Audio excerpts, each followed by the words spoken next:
Bismillahirrahmanirrahim. Baik, Pak Geri, Pak Anas yang dimuliakan Allah, teman-teman KMIB, apapun aktivitasnya semua dalam ridho dan lindungan Allah Subhanahu Wa Taala. Selamat masih menahan lahus dan lapar ya.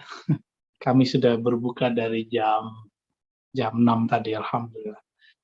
Baik, terakhir asma Allah yang apa, Pak Anas? Kita terakhir As-Syahid. Setelah Berarti itu sekarang Al-Haq. Insyaallah Al-Haq ya. Ya. Baik, sebentar.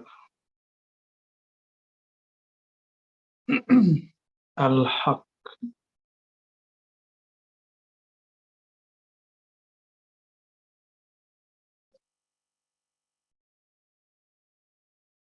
(126) ya, baik.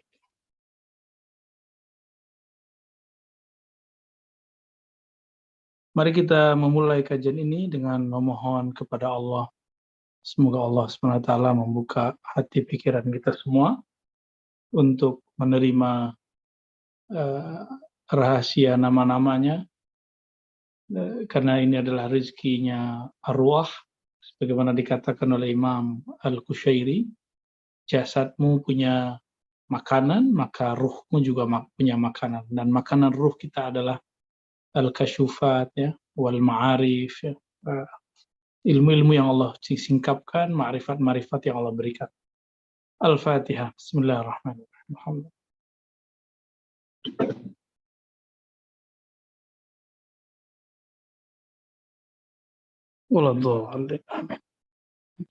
Sebelumnya kita bahas nama Allah Asy-Syahid.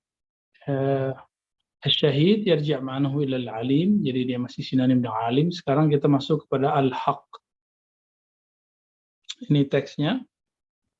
Semoga tidak pusing ya. Al-Haq huwa fi muqabalatil batil. Imam Ghazali rahmatullah alaihi wa qaddasallahu sirrahu mengatakan al-haq itu adalah lawan dari kebatilan. Ini secara bahasa ya. Muqabalatil batil. Wal asya qad tustabanu bi adadiha. Kadang-kadang kita kalau mau tahu sesuatu, kita sebutkan lawannya. Jadi kadang-kadang kalau lagi nggak ngerti bahasa orang, maka kita menjelaskan definisi yang kita maksud dengan lawannya. Ya, mungkin awal-awal datang ke Jerman dulu, Pak Geri, Pak Anas pernah mencontohkan sesuatu dengan lawannya. Ya. Ketika ngobrol ke orang Jerman, waktu istilahnya tidak ditemukan. Wa kullu ma yukhbar anhu fa imma batilun mutlaqan wa imma haqqun mutlaqan. Nah, segala sesuatu yang dikhabarkan, ada kalanya batil secara mutlak, ada kalanya benar, hak secara mutlak. Ya. Hak itu benar bisa juga diartikan terbukti atau bisa diartikan real, nyata. Kata nyata itu ada pada penjelasan Muhammad Iqbal, salah satu pemikir Islam yang berasal dari Pakistan dan dari Ahlu Sunnah. Ya. Dia filosof yang Ahlu Sunnah dan sangat luar biasa lah cara berpikirnya di zaman itu. Punya buku tentang rekonstruksi pemikiran Islam yang dibutuhkan di masanya. Lalu beliau Imam Ghazali mengatakan wa imma haqqun min wajhin batil min wajhin, ya. Haqqun min wajhin batil min wajhin. Ada kalanya kebenaran itu dilihat dia benar dari satu sisi tapi batil di sisi yang lain. Jadi dia membagi bahwa kabar yang sampai kepada kita ada yang sepenuhnya mutlak benar, ada yang dibagi dua, kadang benar, kadang batil, kadang hak, kadang batil. Ya.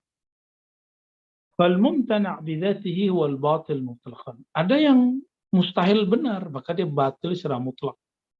Ada yang wajib bidzatihi, ada yang mesti dia benar selama-lamanya dari dahulu sampai sekarang. Itulah yang disebut al-haq secara mutlak. Inilah yang dikatakan Allah dalam Al-Quran, al-haqqu min rabbika. Kebenaran mutlak itu hanya milik Allah. Nah, sekarang banyak orang yang mengklaim dirinya benar dan seakan-akan tidak boleh diganggu kebenarannya. Ya, nah, ini yang harus kita antisipasi, jangan sampai kita mempunyai karakter seperti itu. Karena itu karakter yang hanya boleh dimiliki oleh Allah Subhanahu wa Ta'ala. Wal mumkin bidzatihi al wajibu bi ghairihi. Huwa haqqun min wajhin, batilun min wajhin. Ya. Ada sesuatu yang mungkin bisa iya, bisa tidak. Gitu. Namun dia menjadi wajib, menjadi oke karena disebabkan yang lain.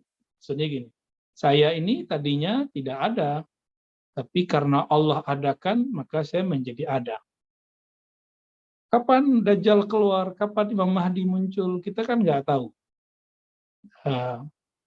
Lalu siapa yang tahu? Allah yang Maha Tahu. Ketika Allah kemudian memberitahu atau melaksanakannya, maka kejadian Dajjal dan Al-Mahdi itu disebut al-mumkin bidzatihi al-wajib bighairihi. Ya.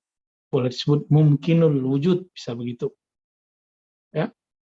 Fahuwa min haitsu dzatihi. Jadi ini bisa hak dari satu sisi, bisa batil di sisi lain. Nah, inilah kita. Kebenaran kita itu kebenaran yang tidak mutlak. Yang mutlak hanya Allah. Nah, inilah yang banyak dilupakan agamawan sekarang. Banyak orang beragama menganggap pemahaman dia itu hak. Padahal yang hak itu agamanya, pemahaman dia belum tentu hak. Ya.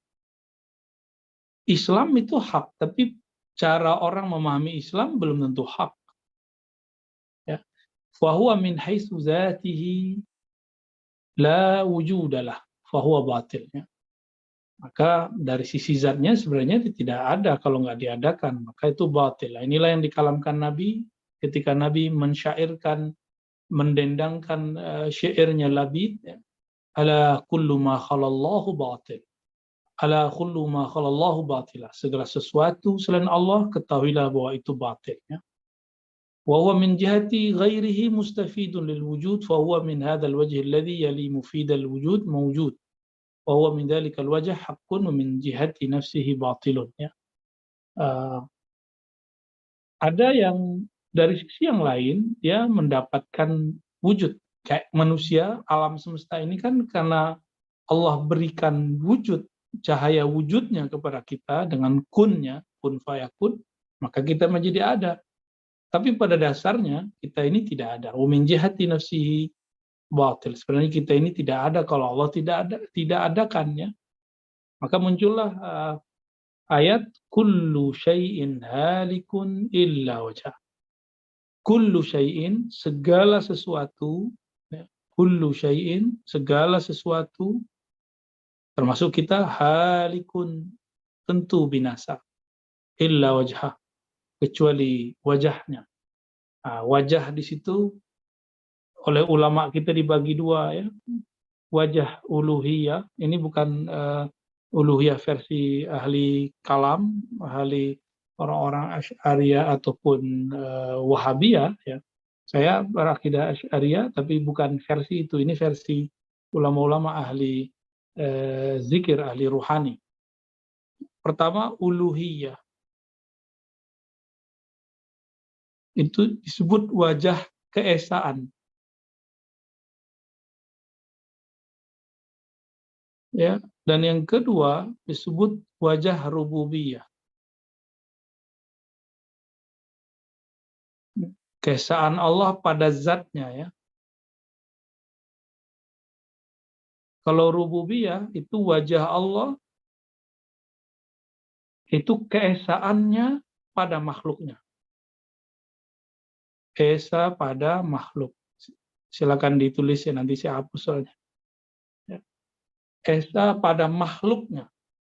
Jadi Allah apabila ia memandang pada dirinya sendiri disebut dengan uluhiyah.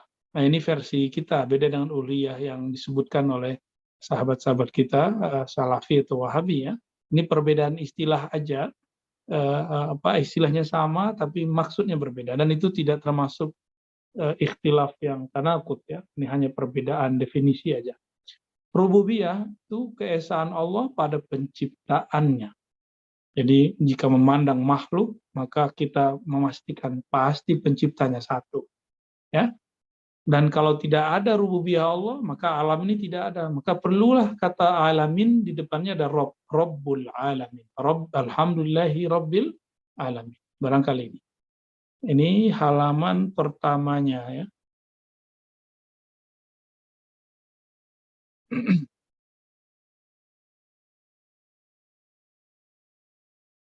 Kita masuk ke halaman berikutnya. Nah, tapi sebelum masuk mungkin saya buat ilustrasi dulu biar mudah memahaminya, bahwa al-haq ya,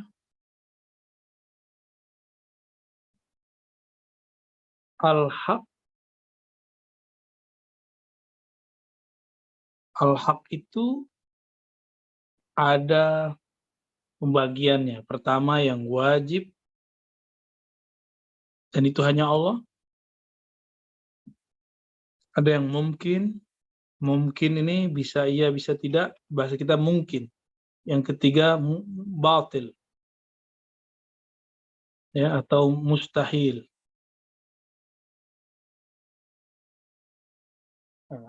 Wajib itu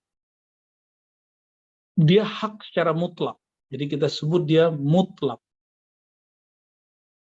Sedangkan mungkin ini bisa iya, bisa tidak gitu.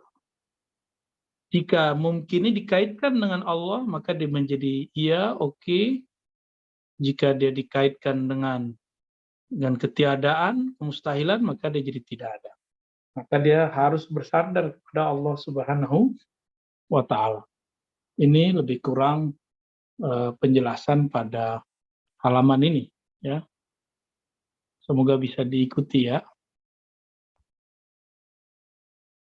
Ini nggak sulit kok. Cuma mungkin bahasa Arabnya yang agak rumit. Baik. Masuk halaman berikut. Tadi dalam surah Al-Qasas ya, kullu syai'in halikun ila wajha wa huwa kadzalika azalan wa abadan. Laisa zalika fi halin duna halin li'anna kulla syai'in siwa azalan wa abadan min haitsu dzatihi la yastahiqu al-wujud min jihatihi yastahiq wa huwa batilun bi dzatihi haqqun bi ghairihi wa inda hadha ta'rif anna al-haqq al-mutlaq huwa al-mawjud alaki bi dzatihi alladhi minhu ya'khudh kullu haqqin haqiqatan.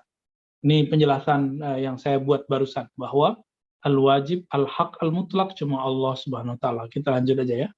Wa qad yuqalu aidan lil ma'qul alladhi sadafa bil aql mawjud hatta tabaqahu innahu haq. Tadi hak secara mutlak. Kita tinggalkan hak secara mutlak. Sekarang hak yang kita artikan dengan sesuatu yang benar. Benar dalam pengertian ahli akal ya. Coba.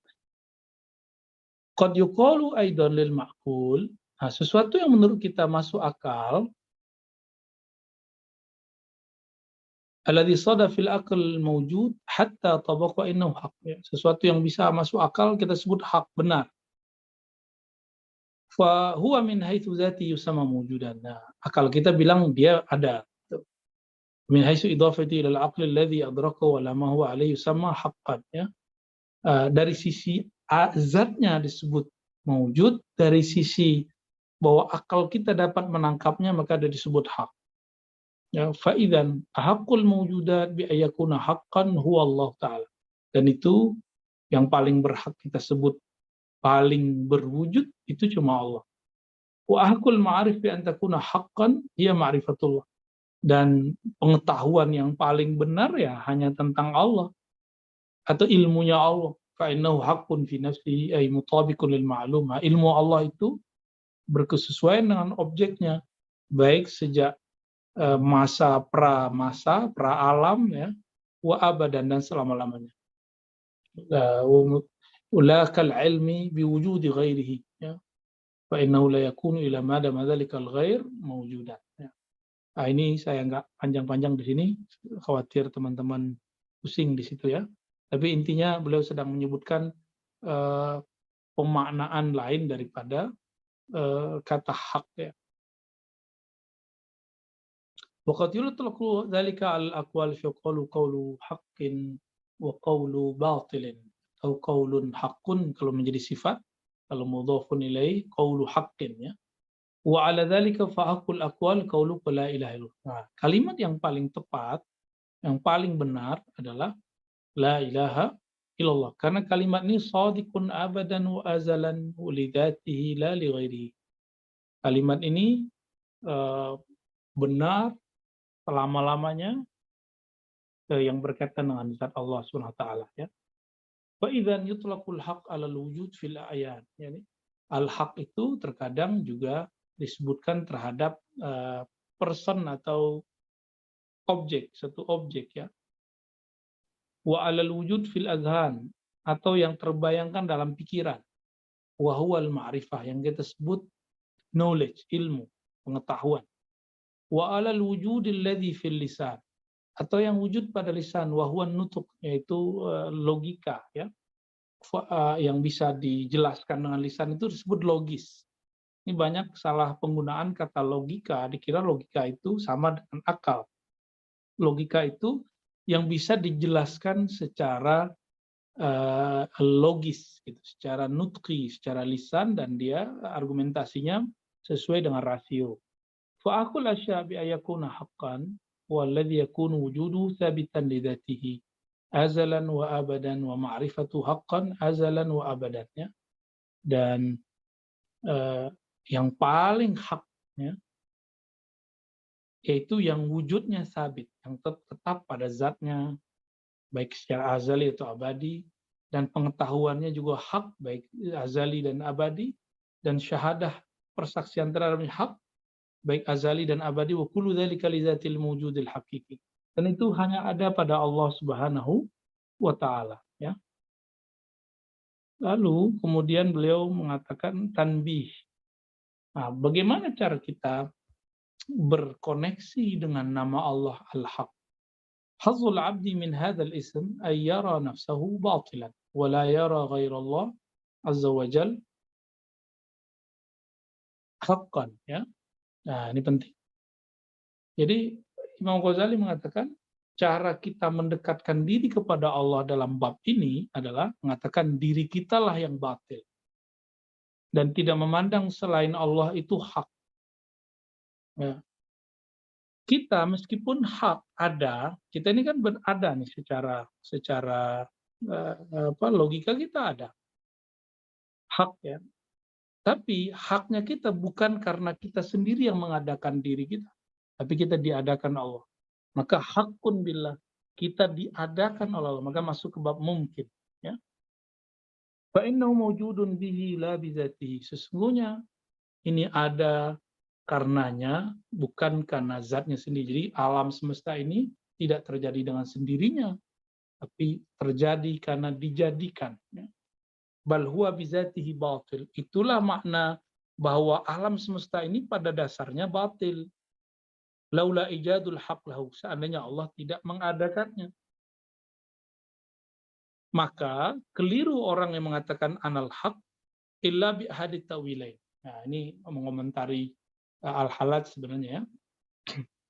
Faqad akhta'a man qala, jadi keliru orang mengatakan anal haq, atau bukan hanya Al-Halaj, ini orang lupa. Siapa saja yang merasa benar atau paling benar itu keliru. Ya. Kalimat Al-Halaj itu dalam konteks yang lain tentunya.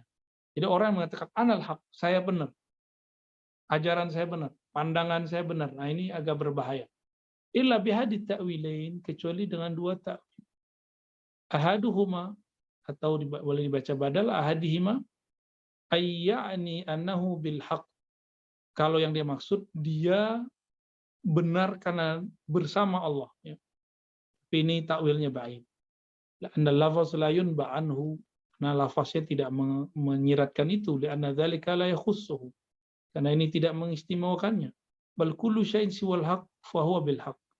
Ya, segala sesuatu selain Allah yang maha hak itu ada karena diadakan Allah yang maha hak. Ya, jadi kalau orang ngomong anal haq, mananya ana bil haq, ini terlalu jauh secara bahasa. At-ta'wilu tsani ayakuna mustaghriqan bil haq. Nah, orang ini sedang larut dalam memandang Allah Subhanahu wa taala eh, hatta la yakuna fihi muttasi'un li ghairi, sehingga di dalam dirinya tidak ada ruang untuk melirik selain Allah. Wa ma akhadha kulliyat asy-syai' wastaghraqahu faqad yuqalu innahu huwa kama yaqulu syair ana man ahwa wa man ahwa ana nahnu ruhani halalna badana, ya. Akulah yang berkehendak, akulah dia yang berkehendak, dan dia yang berkehendak adalah aku. Kami adalah dua ruh yang saling menyatu. Nah, ini nggak boleh diartikan dengan bahasa-bahasa teologis, ini bahasa zauq, ya. Hulul di sini halal, nah, ya. Di sini nggak boleh diartikan hulul secara teologis, penyatuan dua ruh, tapi ini hanyalah rasa. Ini harus dipahami oleh para pembaca kitab, karena banyak yang menganggap sesat para sufi cuma karena salah baca.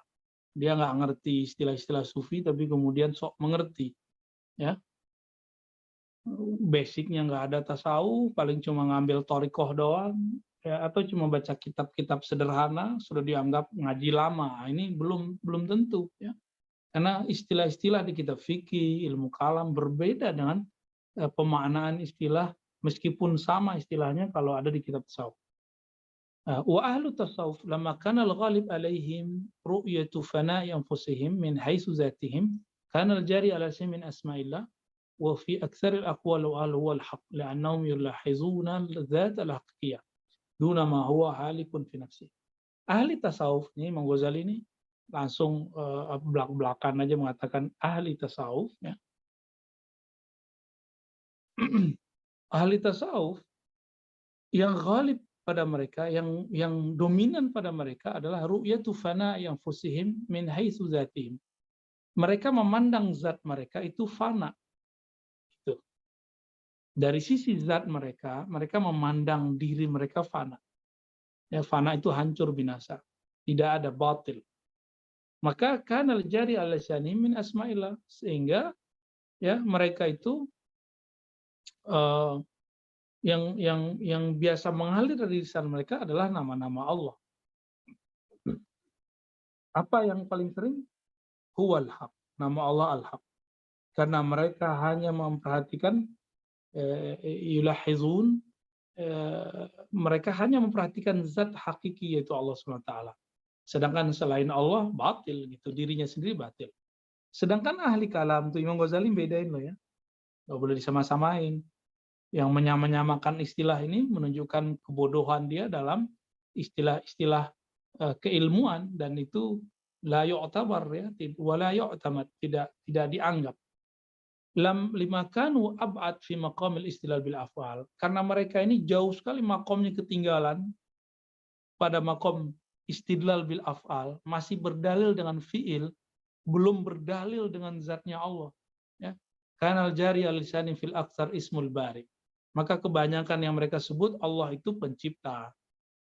Ya nggak masalah sih, Allah itu khalik. Nah, sedangkan pada kalangan sufi, karena mereka lebih udah menganggap diri mereka itu tiada, binasa, maka yang muncul adalah Allah yang maha nyata, al-haq. Sedangkan ahli kalam masih sibuk pada af'al, ahli sufi sibuk pada zat. Nah, ini perbedaannya, teman-teman. Ya. Perbedaan makom antara dua aliran ini, ya. Dua jenis keilmuan ini. Ahli tasawuf berdalil dengan Allah, yaitu Allah itu sendiri, zatullah itu sendiri. Caranya mereka menghabiskan eksistensi mereka, habiskan ilmunya dalam ilmu Allah, sifatnya dalam sifat Allah, fiilnya dalam fiil Allah. Jadi mereka tiada, yang ada hanya Allah. Begitu dalam alam rasa mereka.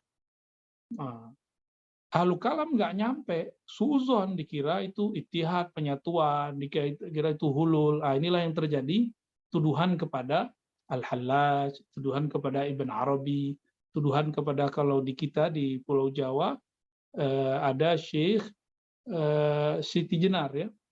Kalau di Banjarmasin itu Pak, di kalangan suku Banjar juga ada tuh, saya lupa nama siapa. Tapi yang punya kitabnya Syekh Nafis Al-Banjari. Ada lagi tuh tuan guru mereka yang pernah seperti itu. Kalau di Aceh dulu sesama sufi padahal, tapi yang satu dominan sufinya, satu dominan kalamnya. Hamzah Fansuri dianggap batil oleh Syekh Nuruddin Ar-Randiri ya. Nah, saya membahas itu sebagian besar ada di tesis S2, mungkin dalam waktu dekat kita cetak ya, insya Allah. Nih lupa, belum saya serahin ke penerbit, insya Allah, ba'da hadza insya Allah. Wa aktsarul khalqi yarawna kulla syai'in siwa. Kebanyakan makhluk masih memandang selain Allah. Sehingga mereka, jika mereka ingin berdalil tentang Allah, maka mereka yastashhiduna alaihi bima yarawna. Mereka berdalil, bersaksi tentang Allah dengan apa yang mereka lihat. Jadi berdalil terhadap Allah dengan alam semesta. Nah, inilah yang ya mungkin ini kali maksud Allah menyebutkan ayat surah Al-A'raf ayat 185. Awalam yanzuru fi malakutis samawati wal ard wa ma khalaqallahu min syai'. Ya, apakah mereka tidak memandang kepada kerajaan langit dan bumi dan apa yang Allah ciptakan dari sesuatu. Beda dengan siddiqin. Nah, di Quran ini ternyata Quran sendiri membedakan istilahnya ya. Ada orang-orang yang seperti ini, yang ahlun nazar, disebut ini ahlun nazar ya teman-teman. Ahlun nazar. Ini istilah yang pernah dipopulerkan oleh Imam Ibn Arabi.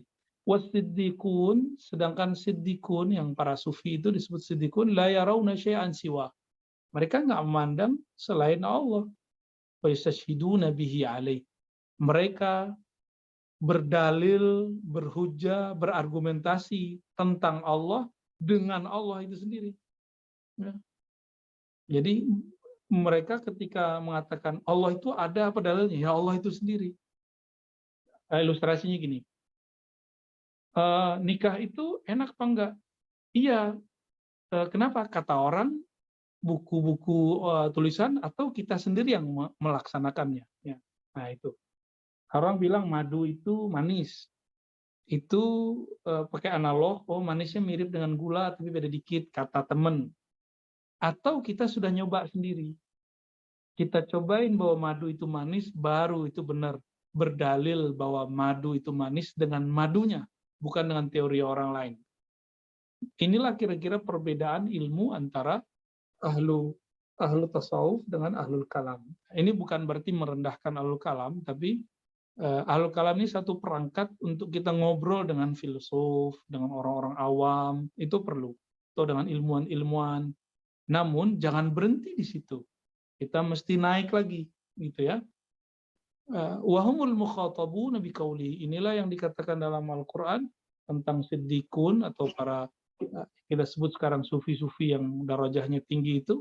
Awalam yakfi bi rabbika annahu ala kulli syai'. Annahu ala kulli syai'in syahid. Apakah tidak cukup? Awalam yakfi bi rabbika. Bukankah cukup hanya dengan Rabbmu bahwa dia adalah terhadap segala sesuatu maha menyaksikan. Ya. Syahid juga bisa diartikan disaksikan. Ya. Syahid bisa berarti masyhud. Jadi sahabat-sahabat yang melakukan Allah, ini dalil surah Fussilat ayat 53 bahwa ada orang yang ditegur oleh Allah. Ini para nabi, para anbiya, para aulia. Awalam yakfi bi rabbika. Tidak cukupkah Rabbmu bahwa dia terhadap segala sesuatu disaksikan, menyaksikan. Ya itu barangkali itu. Jadi ini dua perbedaan tafawud baina haula ya.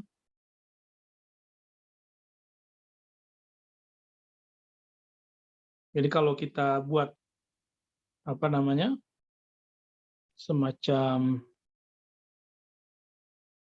kesimpulan seperti itu, bahwa ada ketika orang mendekat kepada Allah yang Maha Al-Haq, ya, ingin membuktikan Allah itu ada, Allah itu hak, ada dua jenisnya. Satu disebut ahlul musyahadah, syuhud, ya. Yang kedua disebut nazar.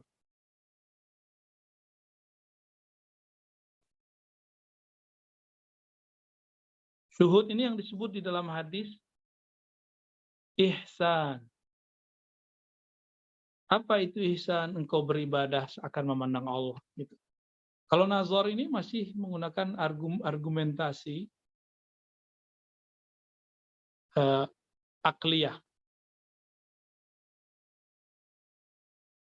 Kalau ihsan ini sudah ruhiyah. Gitu ya. Bukan berarti akalnya salah, enggak. Akalnya baru sampai di sana. Akal itu dia butuh apa? Butuh analog.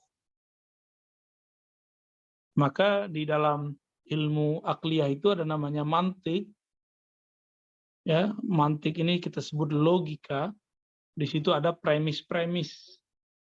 Nah, ini banyak yang bisa sebenarnya di dunia kampus ya. Dan orang-orang hukum perlu ini, orang-orang ahli akidah, ahli kalam yang suka debat ini perlu bab ini ya. Nah, ini perbedaannya. Satu pakai akliyah, nah yang ini membutuhkan afalnya Allah. Sedangkan ini langsung kepada zat Allah. Bukan berarti mereka mikirin zat, enggak. Zat itu enggak boleh dipikirkan, hanya boleh dirasakan. Ya. Yang enggak boleh, jadi bab ini enggak boleh pakai zat. Ini nggak boleh di zat, pakai zat, nggak boleh. Yang di situ baru boleh. Dan itu nggak bisa diibaratkan. Laisa kamitslihi syai'. Ya, barangkali itu. Waduh, cuma dapat satu nama nih ya. Gimana nih Pak Anas ini? Siap Buya, tapi dalam banget ya Allah ya Rahman.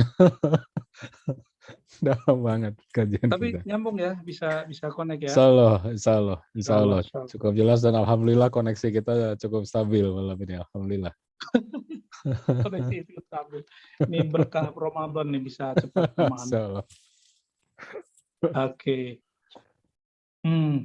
Jadi Imam Ghazali karena dia juga seorang ahli kalam, dia sangat mengerti. Dia lagi bicarain dirinya, masa lalunya.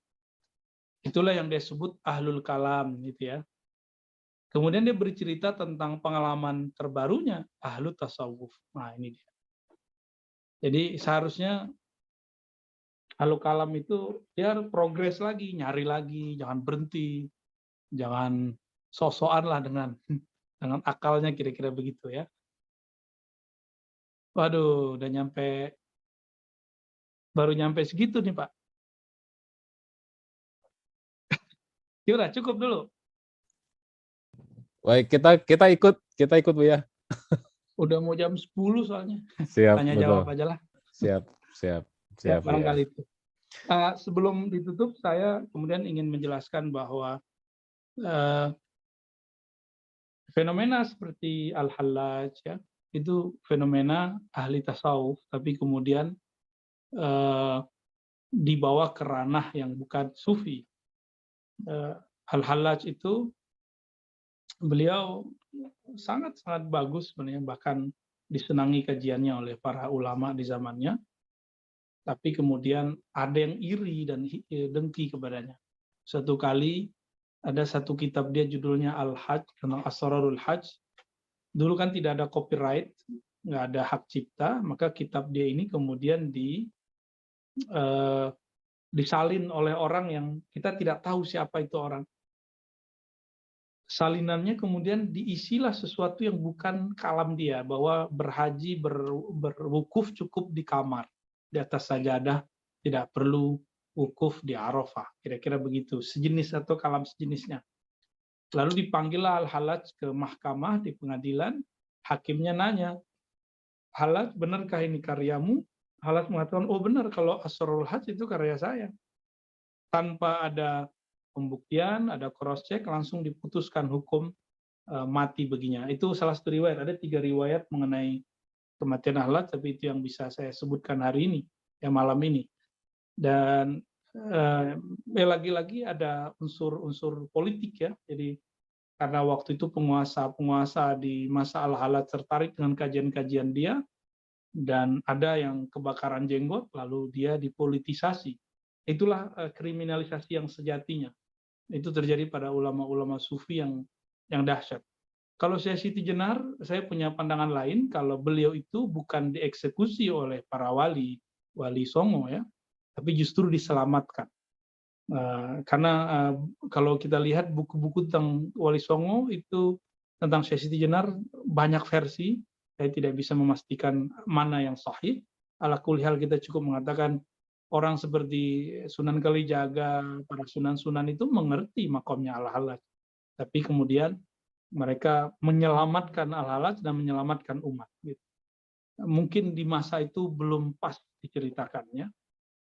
Barangkali itu. Dan tasawuf yang kita jelaskan selama ini masih koridor Ghazalian ya, jadi belum ada yang keluar. Jadi teman-teman silakan cek Imam Ghazali itu kalau lagi asik berbicara tentang tauhid wujud ya, itu lihat Ihya Ulumuddin jilid 4 ya, kalau dicetakan biasa, atau bagian Munjiat bab tawakul, tauhid dan tawakul. Kemudian lihat kitab Mishkatul Anwar, begitu juga Kimia Us-Sa'adah, dan di situ kita bisa lihat bahwa beliau sangat arif dalam memahami persoalan-persoalan Al-Halaj dan sejenisnya. Nah, dan kita jangan mengulangi kesalahan sejarah masa lalu, kita mesti cross-check benar-benar, jangan anti dulu, pelajari dulu, tanya kepada ahlinya, jangan tanya kepada yang nggak ahli. Ya, barangkali itu wallahu a'lam bishawab.